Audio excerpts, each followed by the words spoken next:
से पकड़ के बोलो, बहन तेरा आंसू प्रार्थना में बदलने वाला है। आमीन। यीशु की स्तुति हो, यीशु को धन्यवाद, यीशु को धन्यवाद। हालेलुया। ऑनलाइन वाले आवाज क्लियर है?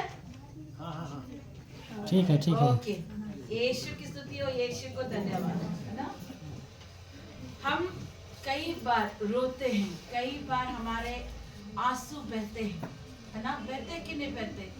जब परिवार में हम दुख को देखते हैं, जब बच्चे गलत रास्ते में जाते हैं तब हम रोते हैं, जब हमारे परिवार में अशांति होती तब हम रोते हैं, राइट?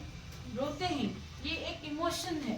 ओके, वचन कहता है, आज हम सीखेंगे कैसे हम अपने आंसुओं को प्रार्थना और आशीष में बदलें, कैसे हम अपने आंसुओं को, टीयर्स को प्रार्थना और आंसू में बदल सकते हैं। आंसुओं का गिरना भी आराधना कहलाता है। आंसू का गिरना मतलब वो साइलेंटली एक प्रार्थना है। कई बार जब हम अपने बातों को बयान नहीं कर पाते, कई बार जब अपने दुखों को उड़ेल नहीं पाते, तो हम प्रभु के पास बैठ जाते हैं और हमारे आंसू प्रभु के सामने जाते हैं। वो आंसू एक आराधना को दर्शाता है ना? आंसुओं से भी प्रार्थना करना ये एक आराधना है, साइलेंटली प्रार्थना है। आज आपके उस आंसू को आप प्रार्थना और आशीष में बदलेंगे। आइए हम जानेंगे कि कैसे जब हम प्रभु की उपस्थिति में जाते हैं। देखिए मैं चीज, जब आप प्रभु की उपस्थिति में बैठेंगे ना, उस समय जो आपकी आत्मा आहे भर के रोती है, वो आंसू एक आराधना है। ठेस लगा, जो आपको ठेस पहुंचा रहा है वो आंसू नहीं। जब आप प्रभु की उपस्थिति में बैठे हैं और आत्मा आपको भर रहा है और आहें भर भर कर जब आप प्रभु के पास रो रहे हो, तो क्या है? आराधना है। लेकिन कोई आपको ठेस पहुंचा रहा है और वो जाके रो रहे, तो वो आराधना नहीं। कई बार जब हम प्रार्थना करते, जब कई बार सिंथिया ऑनलाइन प्रेयर करती, देखना वो प्रार्थना आराधना करते करते वो आत्मा में भर जाती है, भरती है। कई बार उसके आंख से आंसू गिरते हैं। ये आराधना है, ठीक है? ये आराधना, जब हम प्रभु की हुजूरी में बैठ रहे हैं और उसकी उपस्थिति में बैठते, हमारी आत्मा भर जा रही है। जैसे इब्रानी का लेखक कहता है कि आत्मा आहें भर भर के हमारे लिए विनती करती है। वो आंसू का गिरना प्रभु का आराधना है। आपको मैं एक चीज बताऊंगी कि एरियन जूस में जो एरियन जो जूस के जो लोग थे ना, वो लोग आंसुओं को एक बोतल में रखते थे। एशियन जूस वाले लोग वो आंसुओं को बोतल में रखते थे और वो आंसुओं को बोतल में रख के उसको स्टोर करते थे। और जब किसी का फ्यूनरल होता था, जब कोई व्यक्ति मर जाता था ना, वो आंसू को बोतल लेकर के उस कब्र के मरे हुए व्यक्ति के सामने रखते थे वो लोग। इससे वो दर्शाते थे कि जिंदा रहते हुए वो किसके किसके लिए रोए हैं, वो आंसू उसके लिए कीमत है। ठीक इसी प्रकार प्रभु का वचन कहता है, भजन संहिता स्तोत्र संहिता 56 के 8 में लिखता है, तू मेरे मारे मारे फिरने का हिसाब रखता है, तू मेरे आंसुओं को अपनी कुप्पी में रख ले। ईश्वर की वाणी है, ईश्वर को धन्यवाद।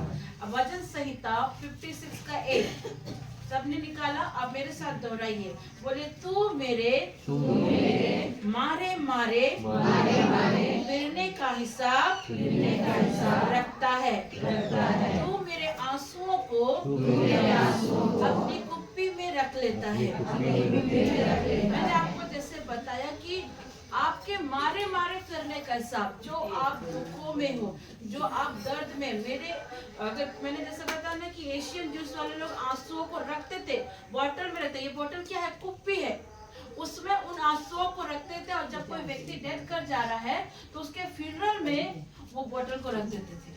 वो दर्शाता था कि वो आंसू जो लोगों के लिए प्रभु के सामने उसने रोया था, वो बहुत कीमती है। उसी प्रकार जब आप प्रभु की उपस्थिति में रोते हैं, उन आंसुओं को प्रभु क्या करता है? अपने कुप्पी में भरता है। वचन क्या कह रहा है कि वो आपके आंसुओं को कहाँ रखा है? कुप्पी में रखा है, एक बोतल में रखा है। मैं एक प्रभु के दास का मैसेज को सुन रही थी, तो वह बता रहे थे कि उनको स्वर्ग का दर्शन मिला था और वो स्वर्ग के दर्शन में देख रहे थे कई एक लोगों के आंसुओं को बोतल में रखा गया। स्वर्ग तो बहुत बड़ा है, हम नहीं जानते कौन सा हिस्सा है, लेकिन उस परमेश्वर के दास को जब दर्शन मिला था तो वो बताते हैं कि स्वर्ग के एक ऐसे जगह पर जब दरवाजा खुली, वहां पर सबके आंसुओं का एक बॉटल है, सबके आंसुओं को बॉटल में प्रभु ने रखा है। आप जिस दर्द से, आप जिस पीड़ा से गुजर रहे, हो सकता है जिस दर्द से समय आप गुजर रहे, प्रभु आपको उस समय तुरंत रिवाइव नहीं किया, तुरंत आपके प्रार्थना को उत्तर नहीं दिया, लेकिन वो आपके आंसुओं को उस कुप्पी में रखा है। हो सकता है कि सिल्वी, जब तुम्हारी शादी के बाद की जर्नी जब स्टार्ट हुई, लोगों ने सब एक्सपेक्ट किया था कि अभी बच्चे की माँ बन जाओगी, कल बच्चे की माँ बन जाओगी, 1 साल के बाद बनोगी, 2 साल के, लेकिन जब एक्सपेक्टेंस लोगों के सामने तुम्हारा फेल होता गया और तुमको जब शैतान रुलाने की कोशिश किया, लोगों के थ्रू, अपने लोगों के थ्रू, बहुत जगह से जब तुमको ये आंसू मिले, तुमने क्या पता है, वो आंसुओं का हो सकता है प्रभु समय तुमको तुरंत उत्तर नहीं दिया। मैं अभी जानती हूँ कि सिंधिया किस कंडीशन से गुजर रही है, पुतुल किस कंडीशन से गुजर रही है, अनिता दीदी किस हालत से गुजर, मालूम है मुझे, लेकिन आपको पता है क्यों प्रभु आपको तुरंत रिवील नहीं कर रहा है? पता है क्यों? क्योंकि प्रभु आपके आंसुओं को उस कुप्पी में रख रहा बेटा, उस आंसुओं को प्रभु क्या कर रहा है, कुप्पी में रख रहा। हो सकता है कि आपको आपके प्रार्थना का उत्तर नहीं मिला, आप जब दर्द में थे, प्रभु आप रो रहे थे प्रभु के सामने, आपको उसका उत्तर नहीं मिला, लेकिन इसका मतलब ये नहीं कि प्रभु आपके आंसू का हिसाब नहीं रखता है, प्रभु आपके आंसू का हिसाब रखता है। बाइबल कहती है वो तेरे मारे मारे फिरने का और तेरे आंसुओं का कुप्पी में हिसाब रखा है। उस समय जब तुम रो रही थी, तुमको समझ नहीं आ रहा था, प्रभु मैं इतनी दुआ कर रही हूँ, इतनी प्रार्थना कर रही हूँ, क्या कमी रह गई हम दोनों पति पत्नी के सेवा में, क्यों मुझको उत्तर नहीं मिला? क्योंकि परमेश्वर एक बड़ी महिमा को लाने जा रहा था, वो तुम्हारे आंसू का हिसाब देने के लिए समय को ला रहा था। परमेश्वर आपके आंसुओं का हिसाब रखता है। मैं यूं ही नहीं कह रही हूं, प्रभु का वचन कह रहा है, जब आप कष्टों में थे, जब आप दर्द में थे, आपके अपने लोगों ने आपको ठुकरा दिया, अपने पति ने ठुकरा दिया, हो सकता है सिर्फ भी कई बार बच्चे भी आपको ठोकर मार देंगे। मैं गुजर रही हूँ इन चीजों से, मैं आपको बता रही हूँ, ये बच्चे भी कई बार आपको रुला देंगे, कई बार आपके पति आपको रुला देंगे, पर इन आंसुओं को परमेश्वर कहता, हो सकता मैं तुरंत तुमको रिजल्ट नहीं दे रहा हूँ, लेकिन मैं तेरे आंसुओं का हिसाब रखा हूँ, और परमेश्वर सटीक टाइम पे तुम्हारे आंसू का उत्तर देगा, वो हिसाब रखता है। एक ऐसी लेडी, एक ऐसी माँ हर दिन रोती थी, प्रभु मुझे बच्चा दे दे, प्रभु मुझे बच्चा दे। हो सकता आप वो माँ हो सकते, हो सकता आप वो माँ हो सकते, हो सकता आप वो माँ कि आप देख रहे हैं आपके पास बेबी नहीं है, या फिर आपके पास बेबी है पर आपका बेबी गलत ट्रैक पे चला गया, आप रो रहे हो, आप निरंतर रो रहे हो। ये बहन निरंतर रो रही थी, निरंतर जाती थी परमेश्वर के भवन में। मुझे एक बात बता, हन्ना में कोई कमी नहीं था, वो धर्मी स्त्री थी, बाइबल बताता वो एक धर्मी स्त्री थी, वो हर चीजों को फॉलो कर रही थी, लेकिन वो जब जाती है, आज 2 महीने हो गए प्रभु अब तो मुझे मिल जाए, वो 2 महीने से 6 महीना हो गया, वो रो रही है, वो रो रही। क्या प्रभु उसके आंसुओं को नहीं देख रहा था? जब ऑगस्टीन बिगड़े थे, क्या माँ मोनिका के आंसू को प्रभु नहीं देख रहा था? देख रहा था कि नहीं देख रहा था? हाँ, उनकी आंसुओं को प्रभु देख रहा था। प्रभु चाहता तो तुरंत हन्ना को बच्चा दे सकता था, प्रभु चाहते तो तुरंत ऑगस्टीन को ठीक कर सकते थे, क्योंकि प्रभु सृष्टि करता है। क्यों परमेश्वर कई बार आपको उस दर्द में लेकर जाता है? क्यों परमेश्वर कई बार आपको सिचुएशन में लेके जाता है? कारण परमेश्वर को पता है आज प्रीति का शामिल आया है, कल सिल्वी का शामिल आएगा, मालूम है। और वो सिर्फ मामूली शामिल नहीं आएगा, प्रोफेट शामिल आएगा। प्रभु अपने समय पे इसको रिवील करता है। हन्ना जा रही है, रो रही है, प्रभु मुझे बच्चा दे दे, प्रभु 1 साल हो गया, प्रभु हम दोनों पति पत्नी सेवा कर रहे हैं, प्रभु इलिशिबा जकरिया जा रहे हैं, डेली प्रार्थना कर रहे हैं, मंदिर की सेवा कर रहे हैं। उन्होंने कौन सा पाप किया था? उनकी आंसुओं का इंतजार इतना लंबा, बूढ़े हो गए। हाँ, अब्राहम और सारा की बात को भी मैं छोड़ती हूँ, चलो इलिशिबा और जकरिया को देखो, कितनी आंसू बहा के इलिशिबा ने प्रार्थना किया होगा, हन्ना ने कितने आंसू बहाए होंगे। लेकिन उनके आंसुओं का उत्तर उनको तुरंत नहीं मिल रहा था, नहीं मिल रहा था। उनके आंसुओं को प्रभु ने क्या किया, कुप्पी में रखता चला गया, रखता चला गया। और एक टाइम ऑफ प्रेयर आया, एलिशबा जा, तुझे यूहन्ना मिलने वाला है, हन्ना तुझे सामूएल आने जा रहा है, एक नहीं दो सामूएल। हाँ जी, प्रभु बोलता है मैं अपने समय पर तेरे आंसुओं का हिसाब दूंगा। तुरंत हो सकता है आपके प्रार्थना को उत्तर वो नहीं देता है, पर इसका मतलब ये नहीं कि प्रभु आपके दुख को नहीं जानता है। प्रभु आपके दुख को जानता है, प्रभु आपके आंसुओं को जानता है। और प्रभु को पता है कि मैं सटीक समय पर एक भविष्यवक्ता को पैदा करूंगा, एक भविष्यवक्ता को लाऊंगा। परमेश्वर कोई नॉर्मल बच्चा नहीं देगा, जैसे हमारी मर्सी भाई बोलती पवित्र आत्मा से सारे बच्चे आ रहे हैं, मामूली बच्चा नहीं आएगा, परमेश्वर के द्वारा गर्भ का फल मिलने जा रहा है। ये बहन रोती रही, आए दिन कभी स्वतंत्र ताना मारे, आए दिन कभी लोग ताना मारे, आए दिन कभी कलीसिया के लोग ताना मारे। ये नहीं कि चर्च के लोग उसको ताना नहीं मारते थे, मारते थे, उसे भी ताना मारते थे, उसे बोलते होंगे ये बांझ जा रही है, इस बांझ के बच्चा नहीं है, इसका मुंह मत देखना, बोलते होंगे। वो दुनिया की बातों को सुनती थी, रोती थी, लेकिन वो कहाँ जाके रो रही है, किसके सम्मुख रो रही है? ना अपने पति के पास रो रही है, ना अपने मायके में रो रही है, ना अपने ससुराल में रो रही है। वो कहाँ जाके रो रही है? कहाँ जाके रो रही है? क्योंकि जब वो रो रही है उसके आंसुओं में एक आराधना उत्पन्न हो रहा है, उसके आंसुओं से एक दर्द आ रहा है, एक आराधना आ रहा है जो परमेश्वर को भी रोने में मजबूर कर दे रहा है। बाइबल बताती कि परमेश्वर भी रोया है, परमेश्वर भी रोया। आपको क्या लगता है कि जब आप दुख में रहते हैं, आप जब रोते हैं तो सिर्फ आप रोते हैं? नहीं, प्रभु भी आपके साथ रोता है, प्रभु आपकी परिस्थिति पे खड़ा है। यीशु की स्तुति हो, यीशु को धन्यवाद, हालेलुया। वचन कहता है कि वो आपके मारे मारे का और आपके आंसुओं को अपने कुप्पी में रखता है। मैं एक चीज कहूंगी, उस समय में प्रभु ने आपको उत्तर नहीं दिया, लेकिन एक समय आएगा जब वो आपके आंसुओं का जवाब देगा, वो देगा। प्रकाशित वाक्य कहता है वो तेरे शोक को आनंद में बदल देगा। आमेन। यीशु की स्तुति हो, यीशु को धन्यवाद। पता है दूसरा पॉइंट मैं आपको बता रही, जब आप अकेले में रहते, ये तो था आपके आंसुओं का हिसाब प्रभु ने रखा। दूसरा, जब आप अकेले में रोते हैं, वचन कहता है जब आप अकेले में रोती तब क्या होता है। भजन संहिता 6:6 को अगर हम पढ़ते हैं तो यहाँ क्या लिखा है, जरा हम देखें। जब आप अकेले पे रोते हो,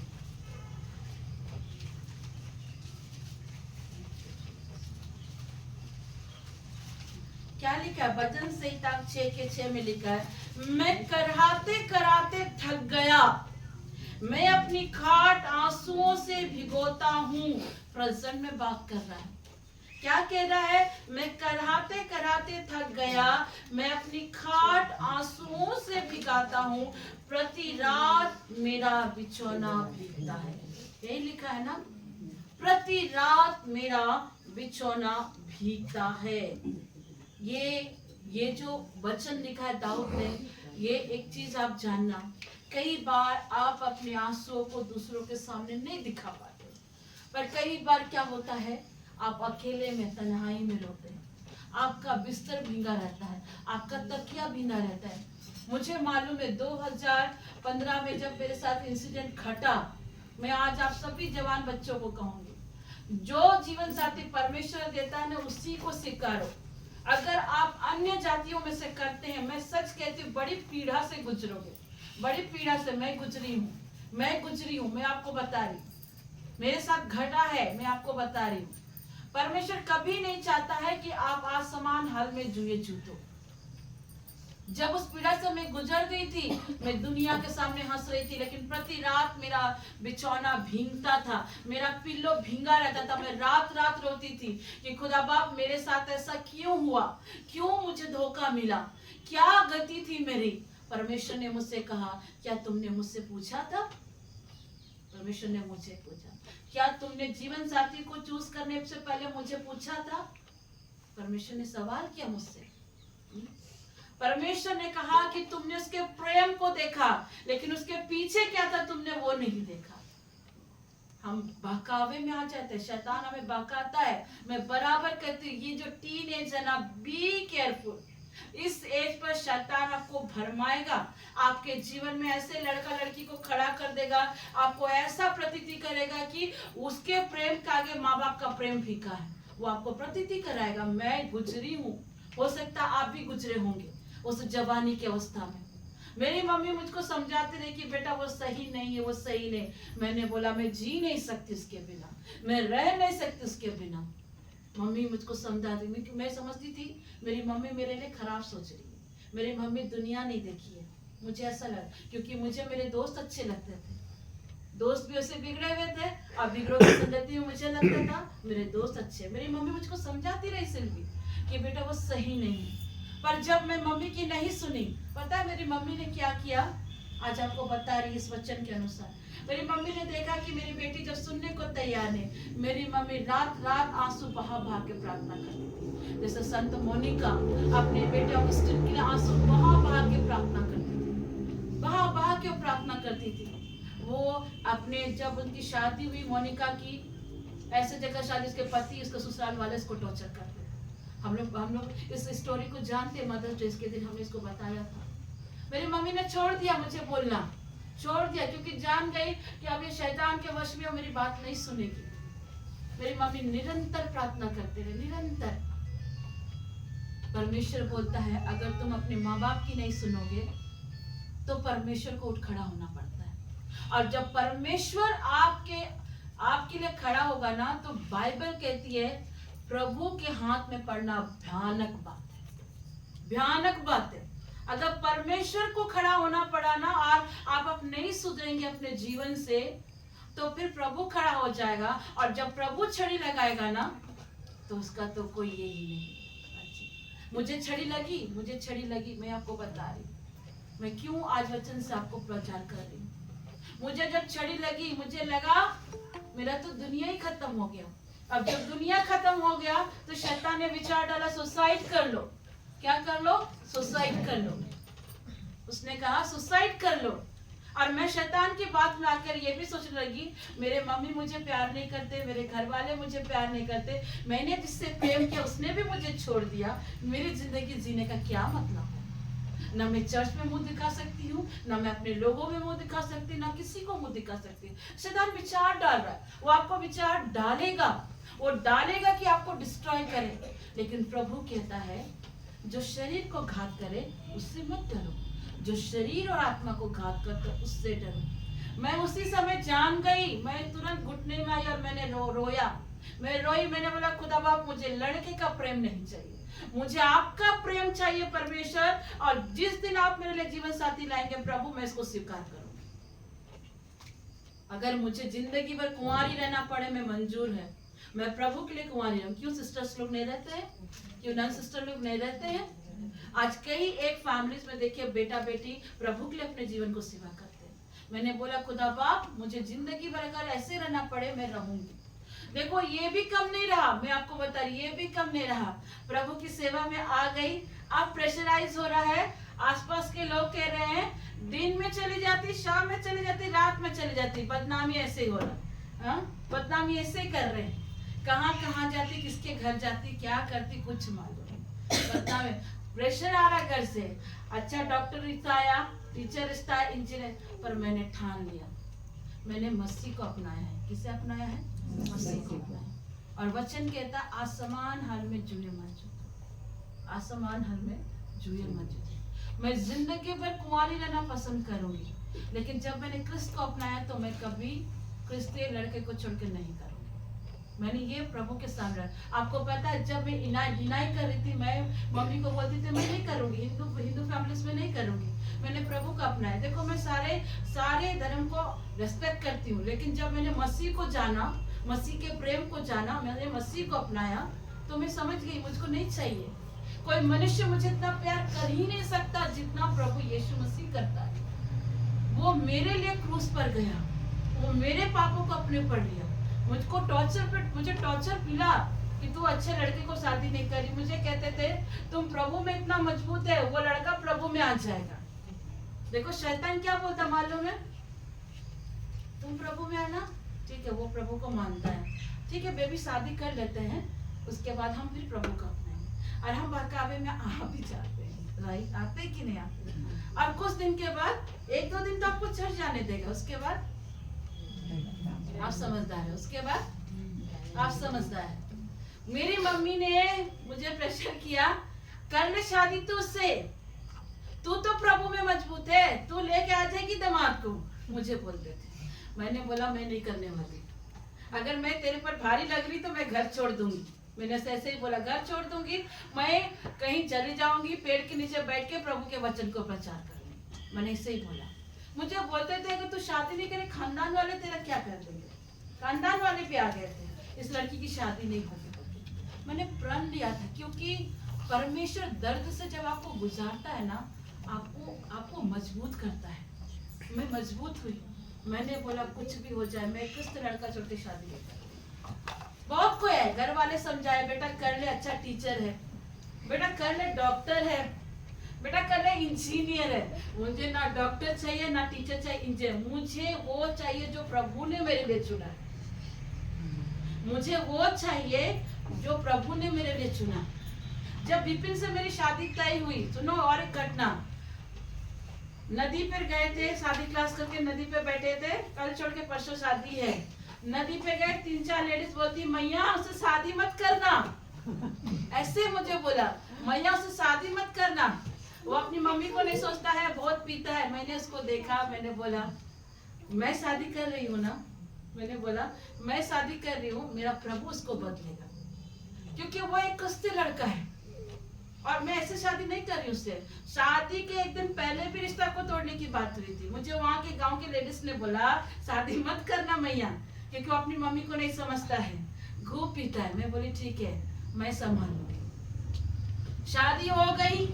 इजराइल की एक प्रेयर वॉरियर ने मुझको क्या कहा, क्योंकि मैं 2016 से इजराइल ग्रुप से भी जुड़ी हूँ, वहाँ के प्रेयर वाले ने मुझे देखा, बोला तुमने विपिन से शादी कर लिया, तुम्हारी लाइफ ऐसी हो जाएगी, तुम्हारा पति तुमको छोड़ देगा, ऐसा हो जाएगा, बहुत सारी बातें कही। पता है, मैंने सिर्फ उनका एक वॉइस सुना था, आज कुछ सिखा भी रही हूँ। एक वॉइस खाली मैंने सुना था, जब उसने बोला कि तुम्हारी शादी ठीक है कि नहीं, तुम प्रभु के विरुद्ध में शादी की हो, उसने मुझे बोला। मैंने एक की बात सुना, उसने 10 वॉइस मैसेज मुझको छोड़े थे उस प्रेयर वाली सिस्टर ने। एक खाली लाइन सुना, उसके बाद मैंने उनको रिप्लाई दिया, सिस्टर जी मैं आपके सारे बातों को डिनाई करती हूँ।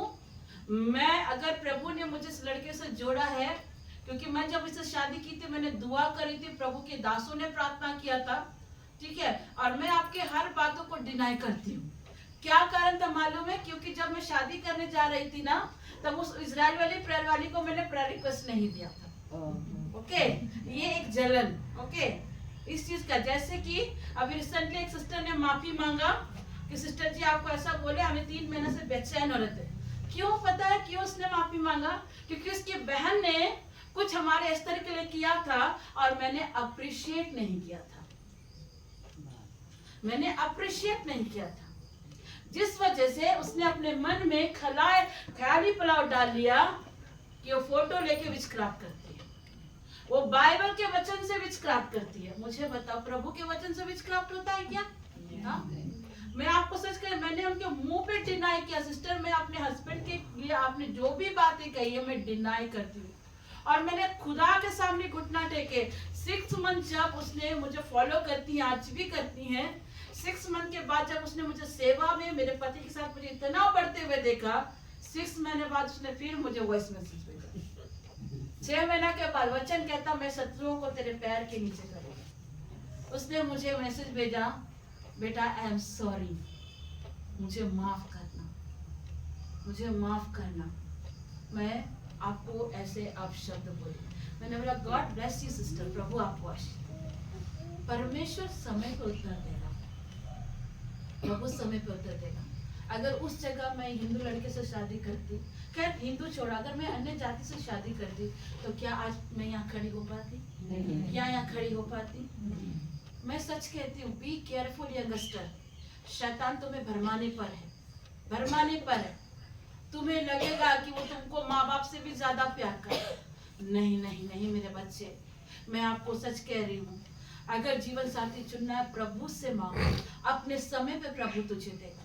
जो लोग मुझे कहते थे कि शादी नहीं होगी, आज उनकी शादी नहीं हुई है, मेरी शादी भी हो गई और आज मैं सेवा पे उतरी हुई भी। यीशु की स्तुति, यीशु को धन्यवाद। ओके, प्रभु कहता है कि तुम्हारे जो आंसू हैं, पता है ये जो आप रात रात आपका आंसू बहता, कई बार ये आंसू पश्चाताप के भी होते हैं, पश्चाताप के भी होते हैं। जब हम अपने परिवार को दुख करते हैं, अपने पास्टर को, अपने फादर के बात, अपनी पादरी का बात, अपने बड़ों की बात को नहीं सुनते हैं, और जब हमसे गलती हो जाती ना, भले हमारे परिवार हमें माफ करते हैं, लेकिन कई बार हमारा हृदय रोता है, पश्चाताप करता है, और वो रात रात रो रो करके क्या होता है, बिछौना भीगता है। आपके एक एक आंसुओं को कई बार आप अकेले में रोते हैं, आपके दर्द को कोई नहीं समझता, और कई बार आपका परिवार आपके साथ होता है। आपका परिवार, जब आपका परिवार में कोई बीमार पड़ जाता है, जब आपके घर में कर्जा आ जाता है, जब आपके परिवार में कोई सीरियस हो जाता है, पूरा परिवार रोता है कि नहीं रोता है? हर कोई दुआ करता है प्रभु के सामने कि कैसे न कैसे मेरे बेटे को बचाओ, मेरी बेटी को बचाओ, प्रार्थना करता है, रात रात रोता है। एक जगह बिलाप गीत में लिखता है, एक जगह प्रभु भी रोए हैं जहाँ पर ऐसा लिखता है, मैं आपको बता रही हूँ। बिलाप गीत 1:2 में लिखा है, रात को वो फूट फूट कर रोती है और उसके आंसू गालों में झलकती है।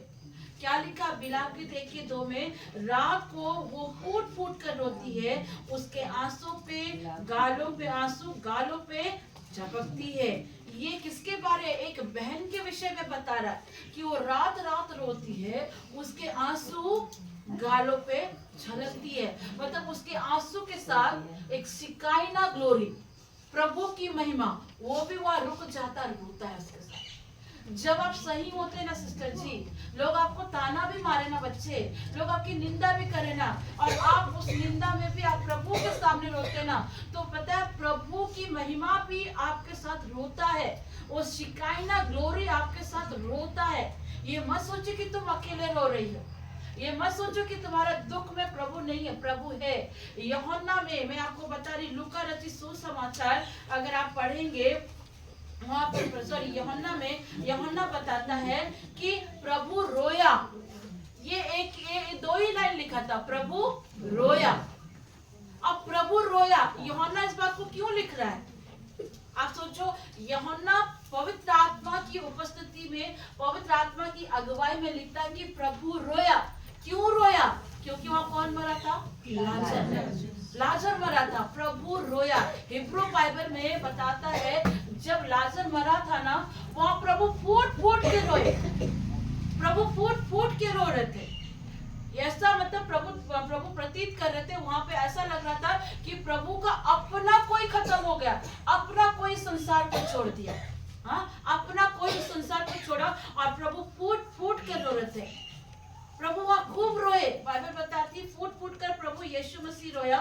मतलब प्रभु ये बता रहा है कि जब तुम रोती हो ना, तुम्हारे साथ परमेश्वर भी रोता है। जब तुम रो रही हो सिंथिया, परमेश्वर भी तेरे साथ रोता है बेटा। वो तुमको दिख नहीं रहा, लेकिन प्रभु तुम्हारे साथ आंसू बहा रहा है। प्रभु आंसू को बहा रहा है। बोलता है कि यीशु मसीह मनुष्य को इग्नोर नहीं किया, वो मनुष्य के रूप में आया और वो मनुष्य के दर्द को जानता है कि आप किस दर्द से गुजर रहे हैं, आप किस तकलीफ से गुजर रहे हैं, ये प्रभु को मालूम है। इसलिए वो मनुष्य होकर के रोए।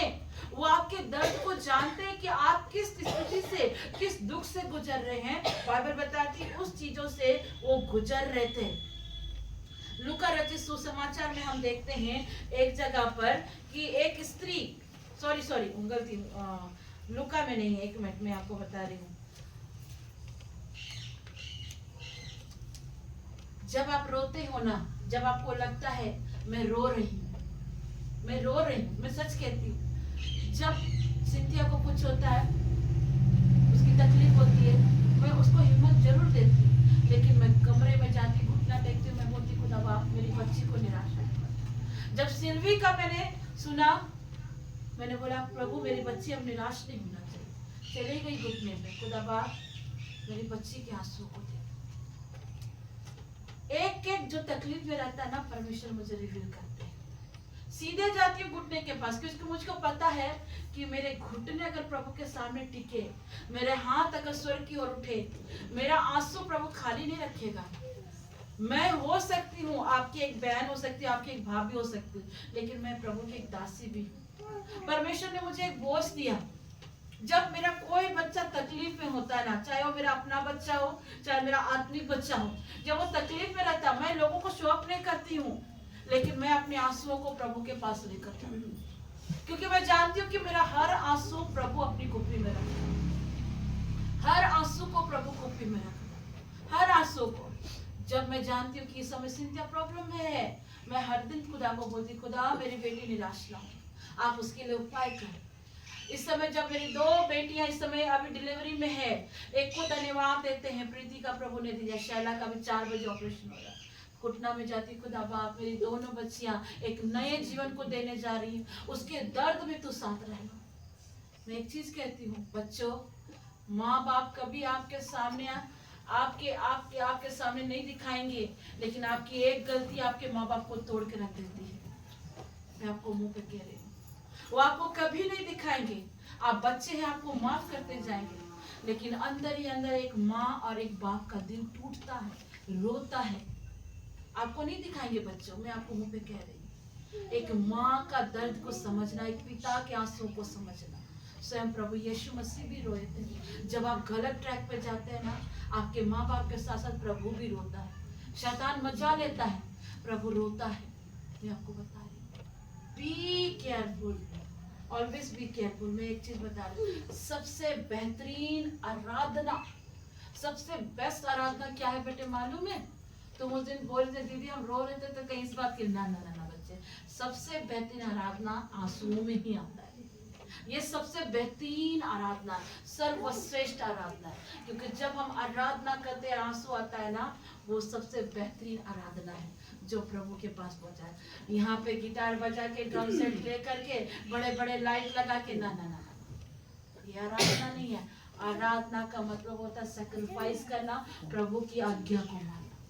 आराधना वो है जो तुम प्रभु की आज्ञा को मानो। यीशु की स्तुति हो, यीशु को धन्यवाद। भजन संहिता 34 के 8 में लिखता है, यहोवा टूटे मन वालों के समीप रहता है, वो टूटे हुए का उद्धार करता है। भजन संहिता 34 के 8 में लिखा है कि यहोवा टूटे मन वालों के समीप रहता है। अगर आपका दिल टूटा है, आपको किसी ने दर्द पहुंचाया है, हो सकता है आपके हृदय को कोई ना समझे, हो सकता है आपका पति आपको ना समझे, हो सकता है आपके पेरेंट्स आपको ना समझे, हो सकता है आपके बच्चे आपको ना समझे, लेकिन एक है जो आपको समझता है, और वो है आपका परमेश्वर। वो टूटे हुए दिल को प्रेम करता है, वो टूटे हुए दिल को फिर से बनाता है, वो टूटे हुए हृदय का उद्धार करता है। चाहे आप अकेले रो रहे हो या परिवार के साथ रो रहे हो, ये रोना प्रभु के सामने एक आराधना की तरह जाता है।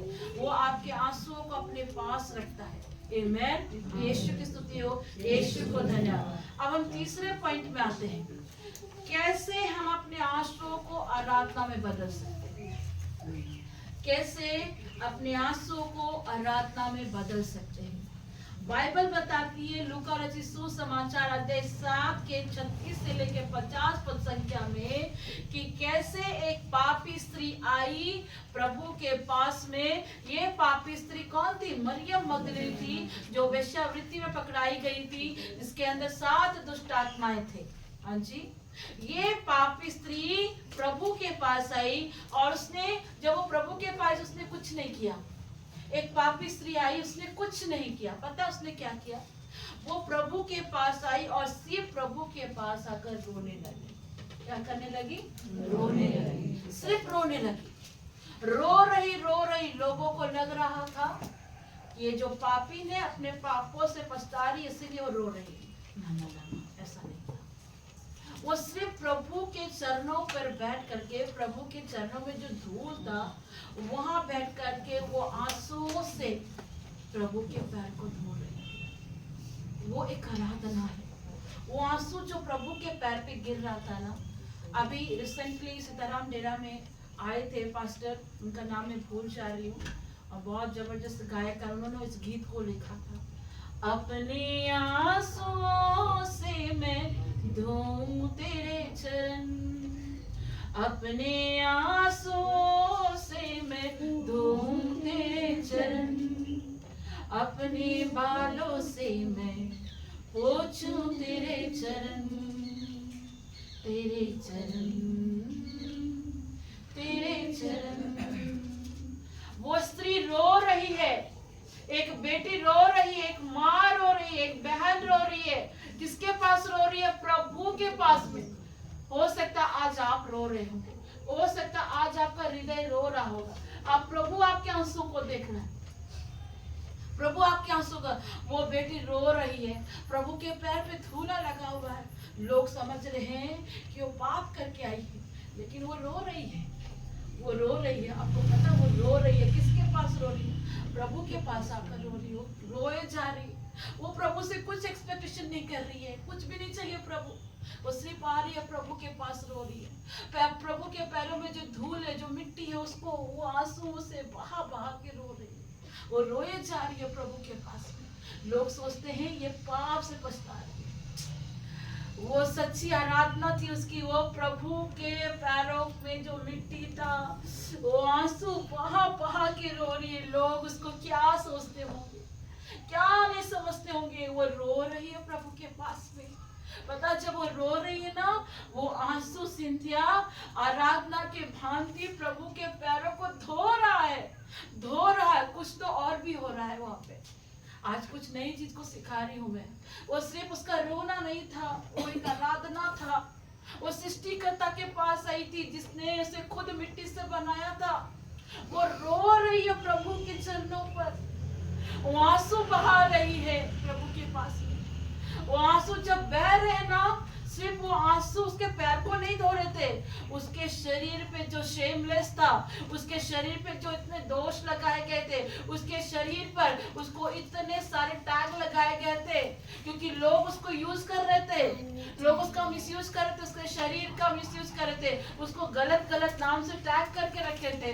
जब वो रो रही थी ना, उस मिट्टी को धो रही थी, वो जो उसके शरीर पर शेमलेस का था, वो सिर्फ आंसू नहीं जा रहा था, उसके शरीर से जितने भी पाप के शेमलेस थे, सिंस थे, वो सारे सिंस धुलते जा रहे थे, वो सारे सिंस धुलते जा रहे थे। प्रभु कहता है आराधना आंसू में बेहतरीन भेंट होती है प्रभु के सम्मुख में। हो सकता है मेरी माँ, हो सकता है मेरा बहन, कि आज तेरा आत्मा, तेरा दिल रो रहा होगा। तुम अपने बेटे को बिगड़ते हुए देख के तेरा हृदय रो रहा होगा। हो सकता है तुम्हारी बेटी को बिगड़ता देख के तुम्हारा हृदय रो रहा होगा। हो सकता है तुम्हारा पति को बिगड़ता देख के तुम्हारा हृदय रो रहा होगा। इस आंसुओं को खाली जाने मत दो, इसे आराधना की भांति इसके पैरों में बहा दो, उसे आराधना की भांति पैरों में बहा दो। हो सकता है तुमको बोलते होंगे शादी का 7 साल बीत गया, शादी का 10 साल बीत गया, उम्र हो गया, बच्चा नहीं हो रहा। बैठ की बातों पे ध्यान मत दो, बस अपने आंसुओं को हन्ना की भांति, इन आंसुओं को प्रभु के सम्मुख रहने दो। आराधना बनने दो, अपने आंसुओं को आराधना बनने दो। हन्ना रोती थी, आराधना कर रही है, रो रही है, खुदा मुझे बच्चा दे दे। लोग मुझे चिढ़ाते हैं, सौतन मुझे चिढ़ाती है, चर्च के लोग मुझे कहते हैं, खुदा मेरी दुआ को सुन। प्रभु ने उसे तुरंत उत्तर नहीं दिया, लेकिन प्रभु कहता मैं तेरे आंसुओं का हिसाब रखता हूँ। हो सकता है आपका हृदय रोता होगा कि मेरा पति अभी तक सही नहीं हो रहा, मेरा बेटा अभी तक सही नहीं हो रहा, मुझे अभी तक नौकरी नहीं मिल रही है, मुझे अभी तक मेरी शादी नहीं हो रही, मुझे बच्चे नहीं हो रहे। आपका हृदय रो रहा होगा। मेरी आत्मा रोती है जब मैं देखती हूँ कि मेरे बच्चे निराशा में आते, मेरी आत्मा रोती है जब मेरे बच्चे गलत ट्रैक पे जाते हैं। इन आंसुओं को प्रभु के सामने आराधना बनाओ, और जब तुम्हारे आंसू प्रभु के चरणों पर गिरेंगे ना, वो कहता है मैं टूटे दिल को तुच्छ नहीं जानता, मैं टूटे मन को पास रखता हूँ, मैं इसका उद्धार करता हूँ। यीशु की स्तुति हो, यीशु को धन्यवाद। आंसुओं को धो करके प्रभु को पैरों को सिर्फ उसने आंसुओं से नहीं धोआ, उसका सेमलेस, उसका सीज, सब कुछ प्रभु ने धो डाला। आपके आंसू, जब एक माँ, एक बहन, एक बेटी, एक पत्नी जब आंसू बहा के दुआ करती है ना, उस दुआ में ताकत होता है, वो दुआ पावरफुल बन जाती है। मोनिका रात रात रोती थी, 9 साल घुटने में आकर उसने दुआ करी, 9 साल। संत मोनिका रात रात रोती थी, घुटने पे आकर रोती थी, प्रार्थना करती थी। एक माँ की प्रार्थना ने उसके बेटे को जीवन बदल दिया। आप मेरी बहनें, मैं आप लोगों को कह रही हूँ, आपका आंसू प्रार्थना बनना चाहिए, आपका आंसू आराधना बनना चाहिए। परमेश्वर इतना पावरफुल कर देगा आपके आंसुओं को कि मजबूर हो जाएगा शैतान तेरे बेटे बेटी को छोड़ने के लिए। ताकत मैं आपको बता रही हूँ। मदर टेरेसा जब कलकत्ता आई थी, आप सभी जानते हैं मदर टेरेसा को। जब मदर टेरेसा आई थी ना, मदर टेरेसा कलकत्ता के कुछ लोगों के साथ मिल करके दुआ करती थी, रोती थी मदर टेरेसा। इर्मिया के एक वचन में हम पढ़ते हैं 9:1 में लिखता, भला होता मेरा सर जल से जल डूबा रहता, मेरे आंख आंसुओं से डूबे रहते।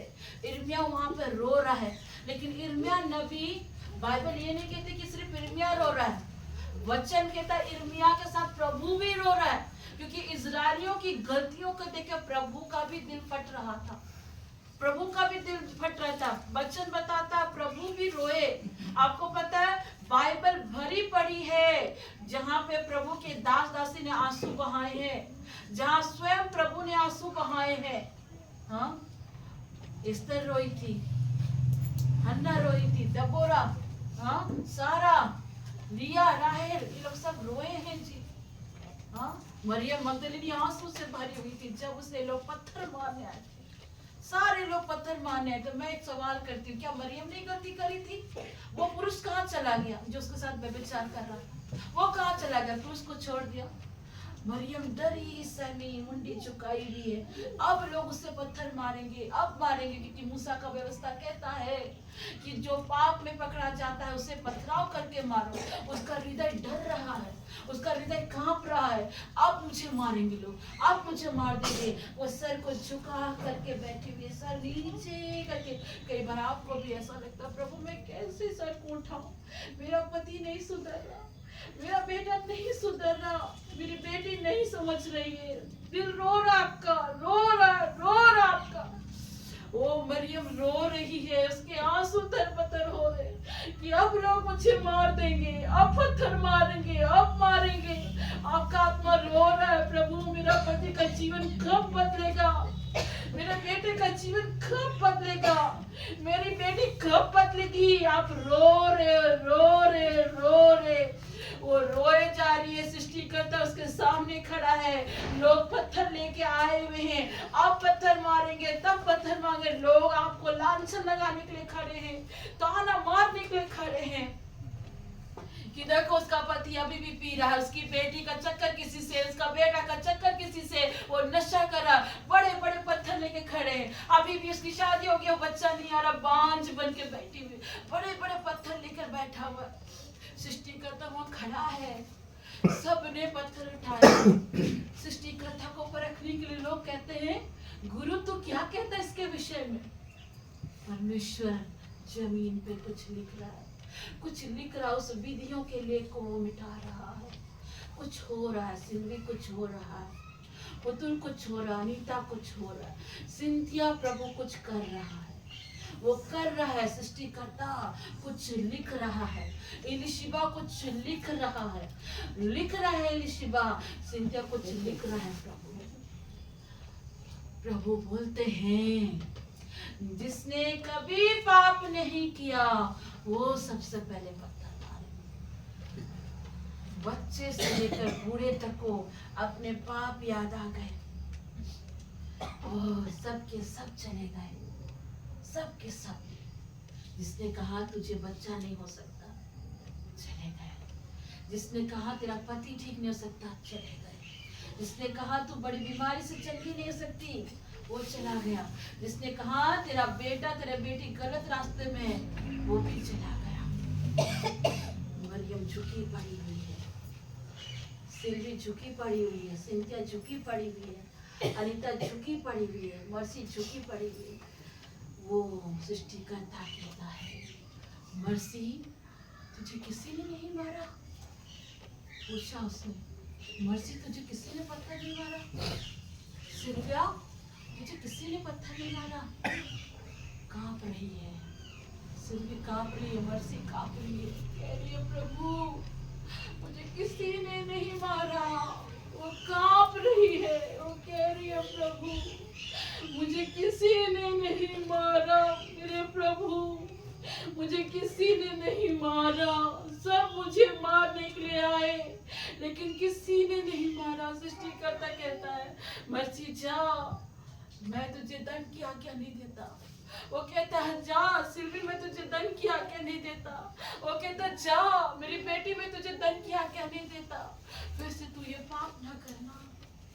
पता है दुनिया ने मरियम को वेश्या के रूप में देखा, दुनिया ने देखा सिंधिया की शादी नहीं हो रही है, दुनिया ने देखा सिल्वी को बच्चा नहीं हो रहा है, दुनिया ने देखा कि मर्सी इस उम्र पे सेवा कैसे कर रही है, ये देख रहा है। दुनिया ने देखा अनीता को कहा उसने अपनी माँ को मार दिया, दुनिया लांछन को देख रही, दुनिया आपके पापों को गिन रही है, लेकिन सृष्टिकर्ता वो आपका परमेश्वर आपके कमी को नहीं देख रहा है, आपके पाप को नहीं देख रहा है, कमजोरी को नहीं देख रहा। वो ये नहीं देख रहा है कि तुम्हें क्या कमी है।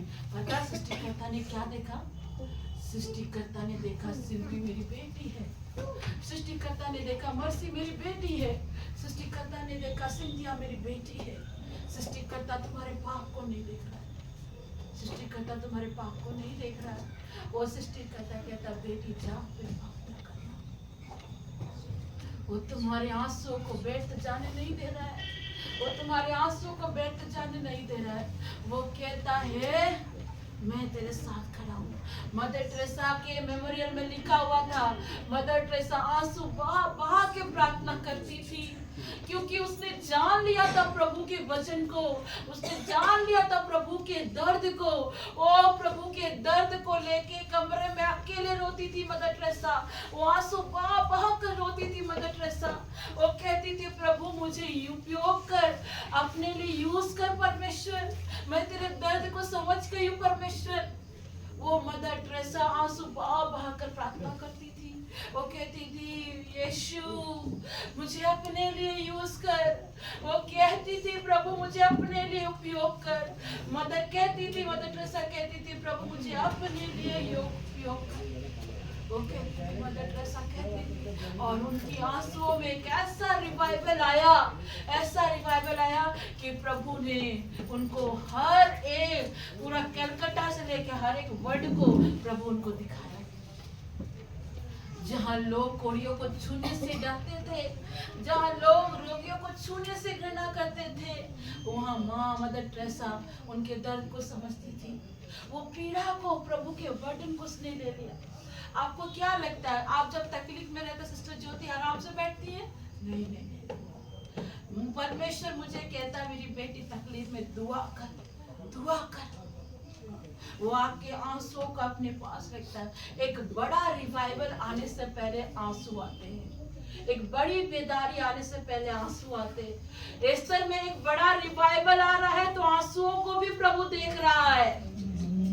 एस्तर में अगर बच्चे पे बच्चे आ रहे हैं तो रिवाइवल के आने से पहले ये घुटने टिके हैं, ये घुटने टिके हैं, वो घुटने टिके हैं, आपके घुटने टिके हैं, आप सबकी घुटने टिके, तभी आज उनको बच्चे की आशीष प्राप्त हो रही है। आपके घुटने टिके तभी एक पैरालिसिस चंगा हो रहा है, आपके घुटने टिके हैं तभी जाके एक कैंसर चंगा हो रहा है, आपके घुटने टिके हैं तभी आपके बच्चे ऊंचे पोस्ट पर जा रहे हैं, आपके घुटने टिके हैं, आपके हाथ उठे हैं तभी अब दूध आपके घर से भाग रहा है।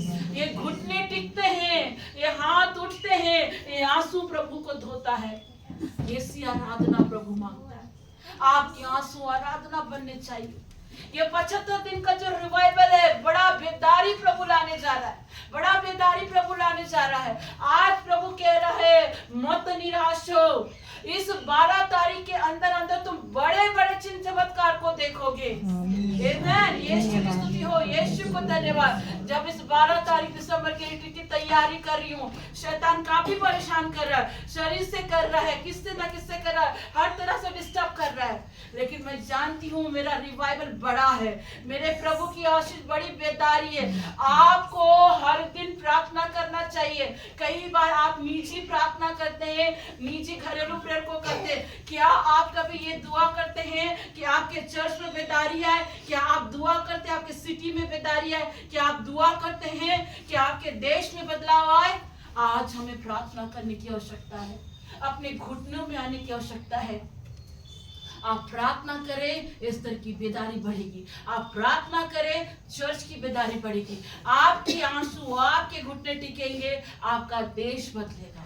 आमीन। एक बड़ा रिवाइवल चाहते हो ना, घुटने में आ जाओ, अपने आंसुओं को प्रभु के सामने रखो। आपके आंसू प्रभु के सामने बहेंगे ना, सामुएल के लाइन लग जाएंगे, शामुएल के लाइन लग जाएंगे। मैं मुंह पे कह रही हूँ, आपके आंसू अगर प्रभु के सामने आराधना की ओर चढ़े गए तो परमेश्वर आपको इस तरह की तरह इस्तेमाल कर लेगा।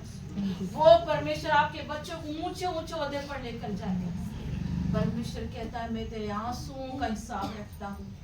आपके आंसू प्रार्थना में बदल जाएंगे।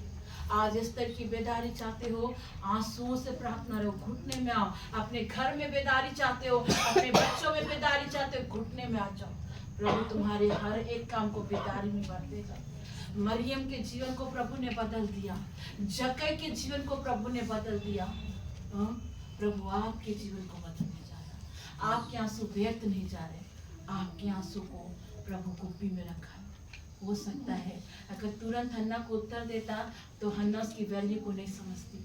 हन्ना को पता ही नहीं चलता कि उसके कोख से प्रॉफिट आ रहा है। प्रभु ने विलंब किया, उसके आंसुओं को रखता चला गया, रखता चला गया, रखता चला गया। समय आया, प्रभु ने उत्तर दे दिया। आ रहा है समय, 75 दिन के बाद आ रहा है। सामूएल गोद पर होगा, परमेश्वर करने जा रहा है।